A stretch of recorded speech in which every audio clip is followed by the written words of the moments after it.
Well, since it's been a while since I've done a shop tour video, I thought I would do one now because a number of things have changed in the past couple of years. And I thought I'd show you my workstations and kind of how I do pack all this stuff into a relatively small space, which is the attached 2-car garage to my house, where I produce my 12 or so guitars a year. So here we go. We'll start out with this guy right here is my drum sander. He's kind of an old model. This is the 25-2, which is designed for a cabinet shop, and you're supposed to put 2 different kinds of sandpaper on it. I've never found it possible to adjust those accurately enough, so mine's modified. I have but one, in this case, very dirty drum in there, and I've got this thing dialed out, so it's really pretty good. I can make veneers within about a 3 or 4 thousandths range of accuracy and consistency over, say, a 36-inch length. So I think that's pretty good. I love this machine. This machine is good. It's crude and it's loud and it's not very pleasant to touch, but it's a beast. A Laguna 14-inch bandsaw. I don't think I need much more than this. This one has a pretty tall guide here, so I can resaw anything I need to resaw for lutherie. And really, the fact is that I have a carbide resaw blade that I put on. I think it's the Laguna Resaw King, but almost all the time I have a 1/4-inch 10 TPI blade on there, and I use this for, gosh, I keep it sharp. I throw them away. I don't know. I go through quite a few of them, but I keep them sharp, and you can actually resaw little Cocobolo face plates and stuff like that with really good accuracy with that. Over here, I have a chop saw, and this really sort of is a vestige from my days as a cabinet maker. And I don't use that this much anymore, but boy, is it handy for dimensioning lumber. And since it's just sort of built in, it just stays there. And plus, it's that Festool Capex saw, which is just like a joyful piece of equipment to use. And I come over here, let's see. This is a tool I got, I don't know, gosh, it's probably been a decade ago now, but so a horizontal belt sander. And this thing is awesome. And I use this really for shaping a number of things, but most notably this kind of crazy apparatus you can see on here, which goes in conjunction with this piece right here, is the way that I put a compound radius on my fingerboards. So as you can see on this end, I've got this 16-inch radius, and on this end, although it doesn't say it, is a 20-inch radius. And these guys ride up against these stops, and I'm able to impart that radius across the length of the fingerboard. I had to do a little calculating because obviously this is about 1 inch away. So this 20-inch radius is actually like a 19-inch radius. But anyway, that's just silly math. And then this also has a drum end. And this, by the way, this unit oscillates. So the belt goes up and down. And I think that gives you just an incredible amount of longevity on the adhesive or on the abrasives, which are really expensive. So, and then I use this for shaping the backside of my peg head for the volute, for the multi-scale. I use it for shaping bridge parts and the ends of braces. That guy's my pal. Here is my spray booth, and this is a like. To me, it's really important to do my own spraying. I always say that the spray work is about 1/3 of the work of the guitar. And to me, the spray, having control over the spray, I use spray lacquer, nitrocellulose lacquer. To me, having control over that is like, I can't imagine shopping that out myself. But it did require building this additional structure onto my house, and and there was some expense involved. So in here, I've got, behind here, I have explosion-proof fans. I have explosion-proof lights in here. The ventilation system is very important. I have like, this is like a little computer fan, which is, by the way, a little brushless motor. And it runs, when there's a guitar in here, it runs 24 hours a day. And it creates a very small amount of negative pressure. So I never smell lacquer in my shop. Lacquer is pretty bad for you. So I'm not suicidal. I don't want to smell that stuff. Filters there. And then here is, this is like super important to my life. This is an HVLP turbine gun. Here's the body of it. It lives out here, and I've got it plumbed in. It just lives in here. And this is the 3M PPS system, which is paint preparation system. And this is basically a bladder, a disposable bladder that fits into this bag, into this little hopper here. And I will tell you the truth. I shoot two things. I shoot nitrocellulose lacquer from Cardinal, and I shoot the Isolante 2-part urethane sealer that goes with that. And I use the same gun for both of it, and I clean this gun literally twice a year.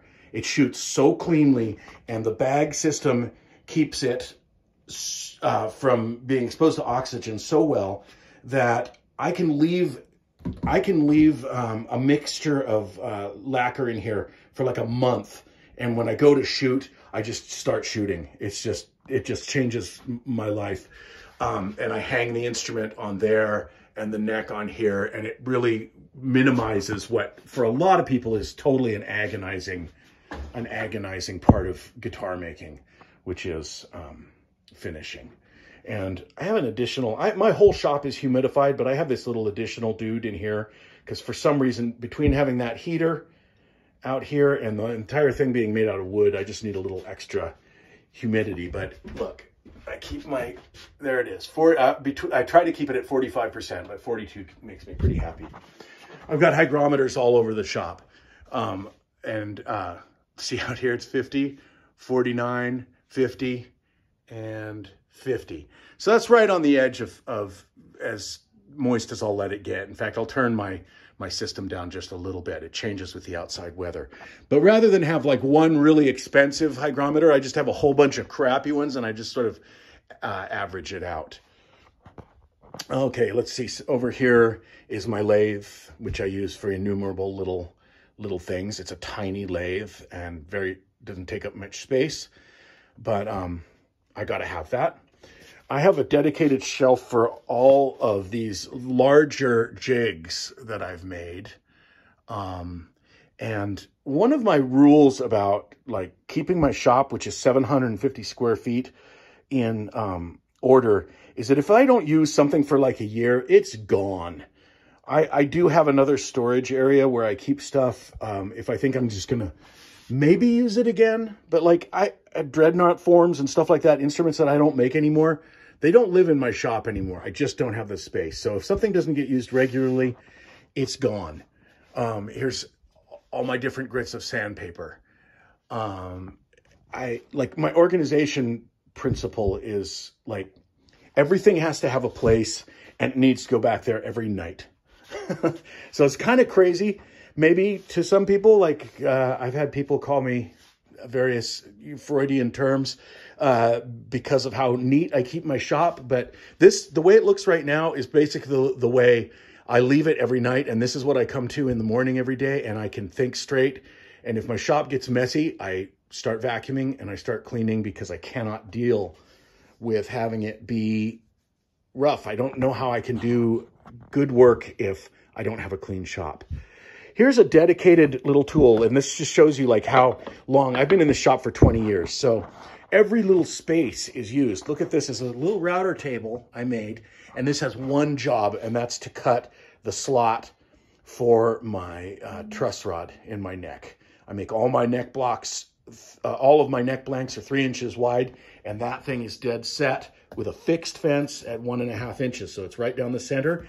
That's the center line of my neck, and a lot of the processes of my building depend on that center line being correct and accurate. And look, I've made a little protective thing because that sticks up all the time.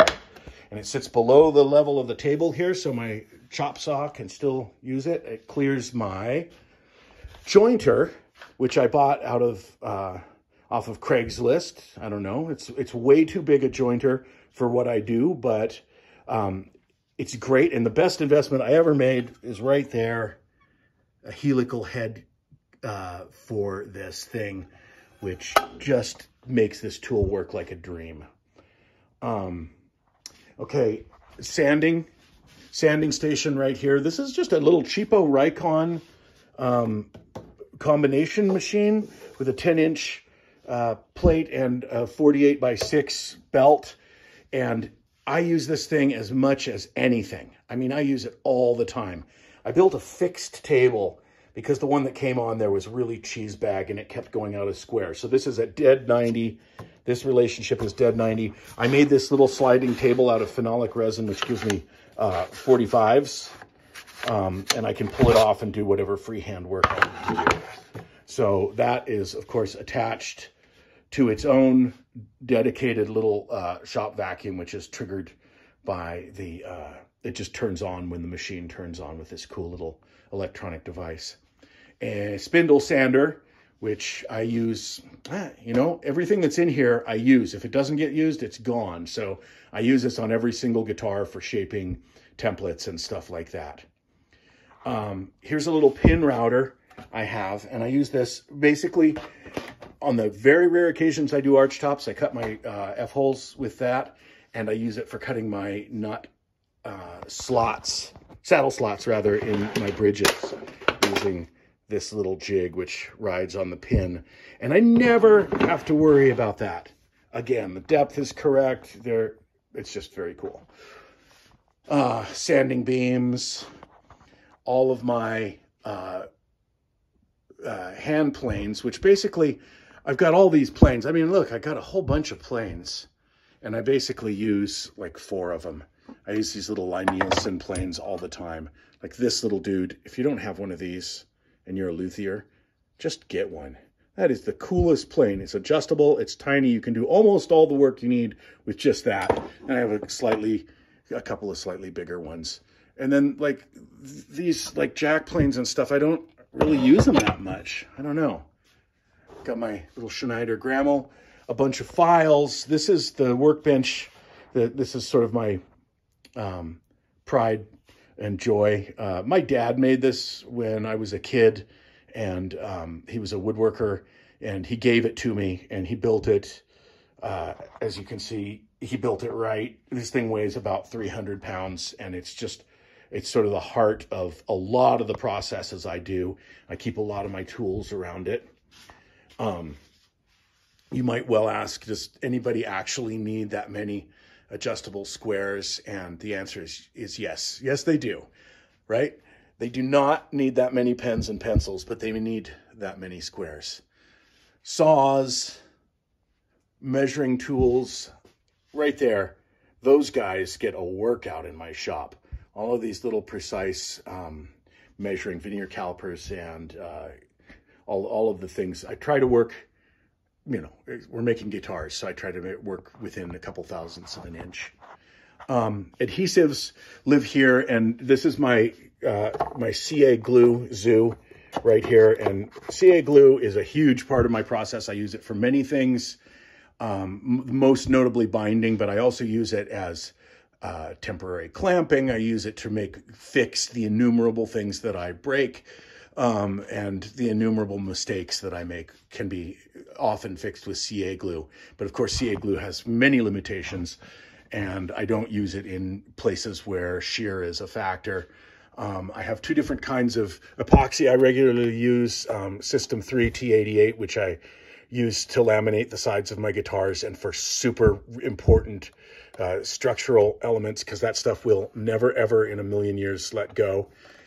This is Loctite epoxy, which I use to fill my pores, and I use to laminate my head veneers together. That's what that gets used for. And then almost everything else on the guitar is yellow glue. And I recently discovered this translucent Type Bond, which I now use on maple and lighter woods, and I think it works really well. Pressure sensitive adhesive rolls are the heart. I'd be nothing without this stuff, right? Okay, so I got 120, 180, 240, and 400, and I use them on blocks. And I have a motto, which I swear by, which is life is too short for dull sandpaper. And I'm totally profligate with my sandpaper, and I use it until it doesn't start working. You know, as soon as it stops cutting really well, I throw it away, even though I know I have a lot more life left in it. And that was a source of a great struggle between me and one of my former teachers who wanted to use it to the very end. Maybe I better speed up. I may be going too slow here. Up here is my cubby, where these are all sets of upcoming builds. I've got 22 slots in there, and right now they're all filled, and I actually, you know, I'm knocking on wood here. I got a lot more that don't fit in there, so I got a lot of work coming up. But usually when I sell a guitar, one of the first things I do is I try to establish what model and we're using, what features we're doing, and what set of wood is going to be used. And I set them aside and I take them out of circulation, out of my inventory. So most of these are Brazilian rosewood. There's some European maple. There's a little bit of zircote, some cocobolo, and some Honduran rosewood, or rather mahogany. There's a mahogany guitar I'm building currently. This is the best thing. I use this for cutting my neck mortise and tenon. This Festool, it's like a handheld shaper. This is the best router in the world. And I have a lot of these really expensive tools from my luthier, from my contractor days, which maybe I wouldn't have bought if I were just a luthier, but I don't mean just a luthier like that, but like you can do all this work by hand, but I'm extremely impatient, so I like machines to do them for me. This is my, I have tons of fasteners in my little shop. I have this pull-out drawer. So look, this guy pulls out of this little crevice. My shop is filled with this kind of junk where I have to, I had to be so economical to get all this stuff in there. Anyway, that guy goes back there. This is a super handy vise I built. If you don't know what these are, these were used, or maybe are still used. They're sort of old-fashioned, but these Wilton power arm. This is a device which has a ball joint in it. It turns all over the place, and I have on it a machinist's vise, and then I built this little telescoping stand for it. So this gives me, I use this for a number of processes where I can get just 360 access to things. Like carving bridges is just a joy on this thing, because you can just walk around and you don't ever have to change the position of the workpiece. I recently built this vacuum jig head for my LMI vacuum jig, which I've had for forever.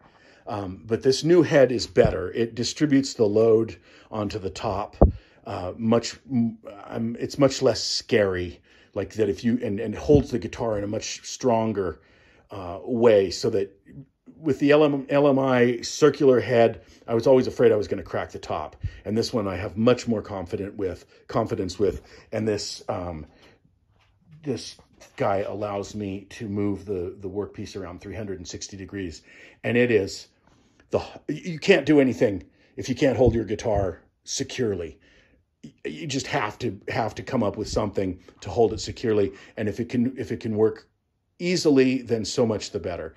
This one has a little dedicated vacuum pump that lives right under there. And people have asked me, why don't you put that outside? And the answer is, I want to hear it. When this thing is running, I can hear it run. It's white noise. It doesn't really bother me. But if I blow a circuit breaker or something happens, I'm going to hear it before the vacuum dissipates and it drops the guitar on the ground, which is a thing I live in fear of.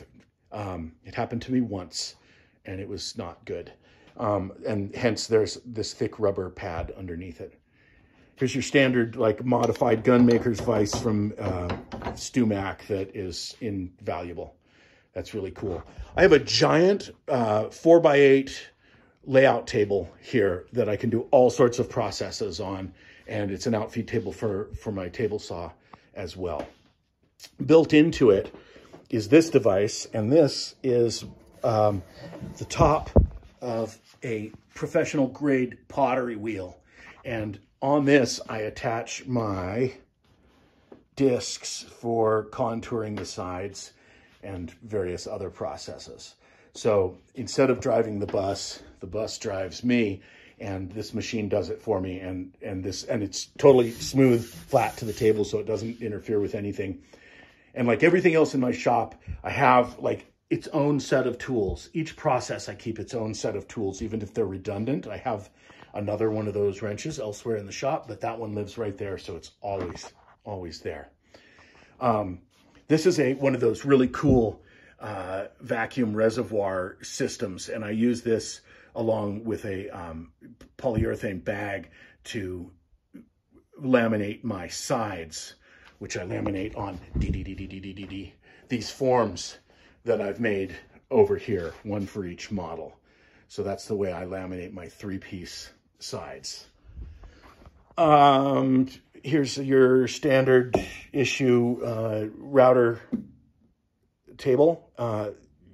Indispensable. I use this for a lot of stuff.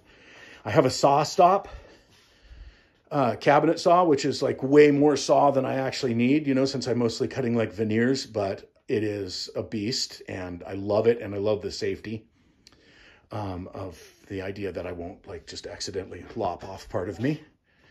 And then over here, I have a dedicated go bar section.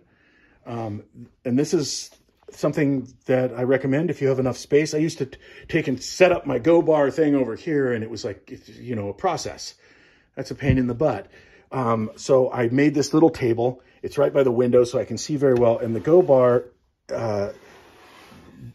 whatever you would call this, like little structure I made, is on a central pin. So I can rotate it around to do glue cleanup and stuff like that. I have dedicated dishes that my friend made me on a CNC machine, 15 and 28. Those are the 2 radiuses I use. And all my little sticks live right there. So, and glue cleanup. And it's just, and enough space to work. Put your braces over here. It just makes that process that much easier. Okay, I got to wrap this up. This is ridiculously long. I'll just show you some wood.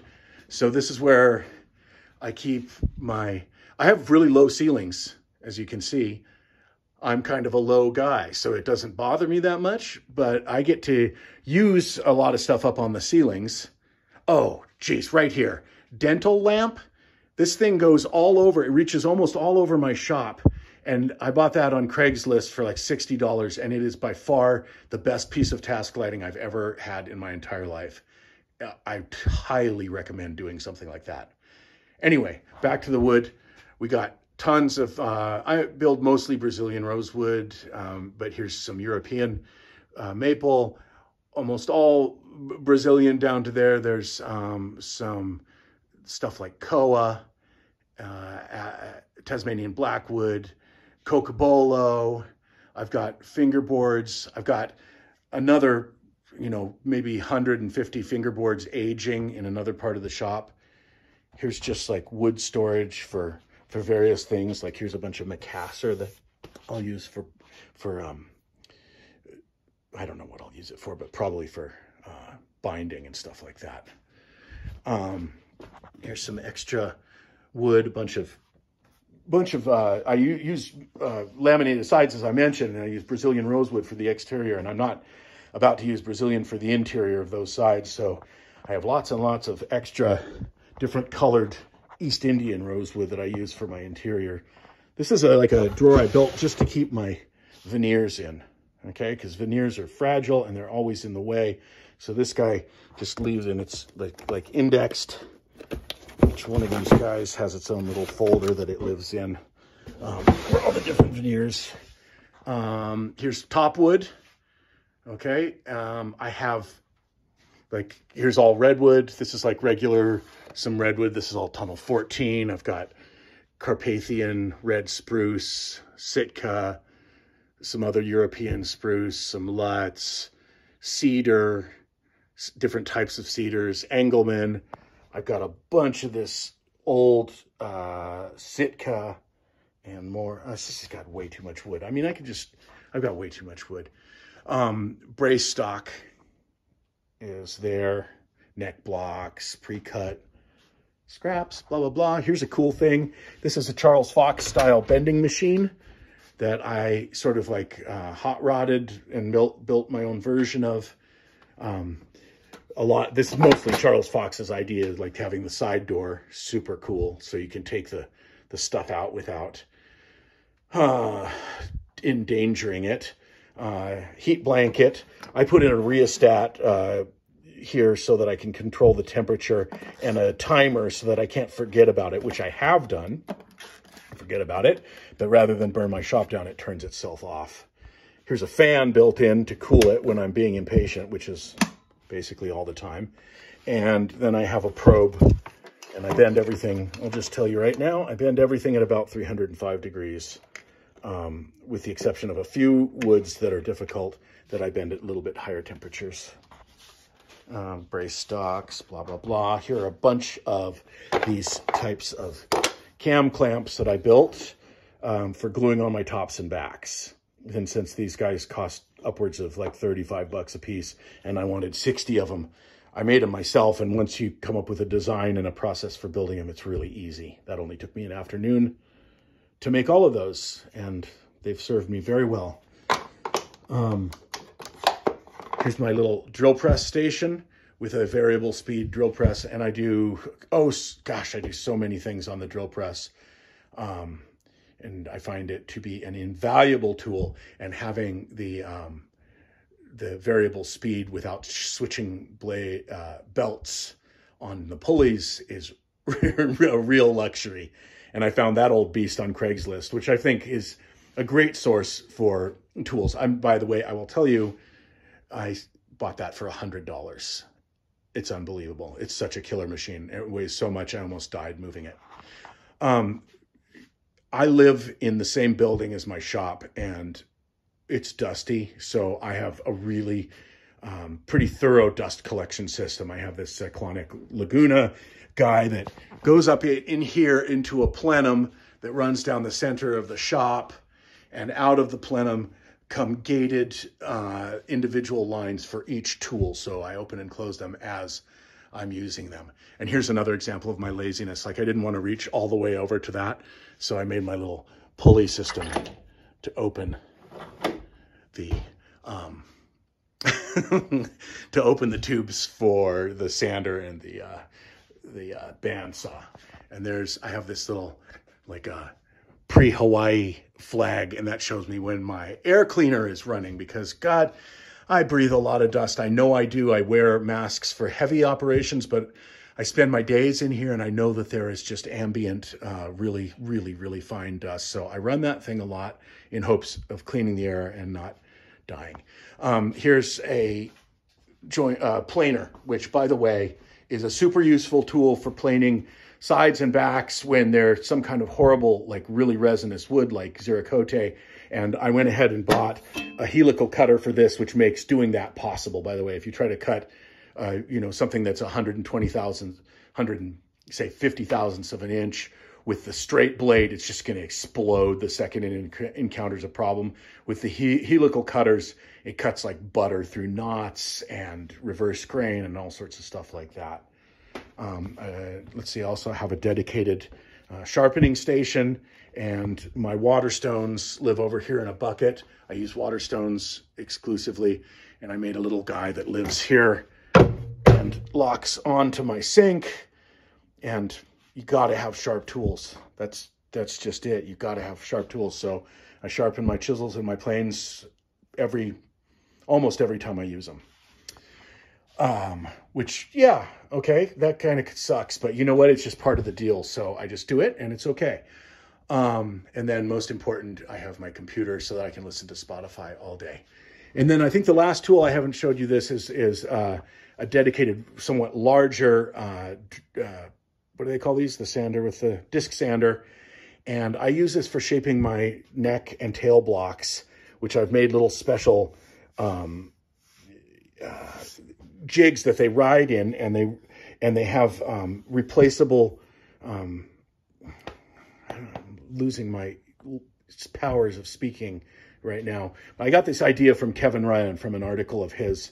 and you put the block, the square block, into this jig, and then it has a shaped piece which rides up against this fence. And as you run it against the disc, it'll shape it to the inside of the guitar ribs. And since I use no flat spots on any of my guitars, I can tell you that that is a big, big time saver for me. So, gosh, this has gone on, and if you've made it this far, you're downright heroic. But anyway, this is the shop where I do all my work, and it's both my my happy space, the place where I'm the happiest, where I get to do the thing that matters so much to me, which is making instruments. And it's also sort of a prison and a man cave, and it's all those things at once. But it's my second home. I spend probably 50 hours plus a week out here. I've replaced, by the way, this is super important. Lighting to me is super important. And I went over all the years, I went from T12 lighting to T8 lighting. These are both fluorescents. And then finally I moved to these LEDs, which are, I found 3200 Kelvin color temperature. They're totally silent. They're very bright. And I redid the whole shop with those. So the shop is really bright. And as you can see, I have tons and tons of task lighting. Everywhere you look, there are special lamps for special processes. And the older I get, the crappier my eyes get. So lighting is just absolutely important. And I use lighting, and I also check out a lot of stuff that I'm not 100% positive about with a loop. So that's the way I simulate the precision of a much younger man. Anyway, thank you for watching this. I hope it wasn't too terribly long. Thank you. Goodbye.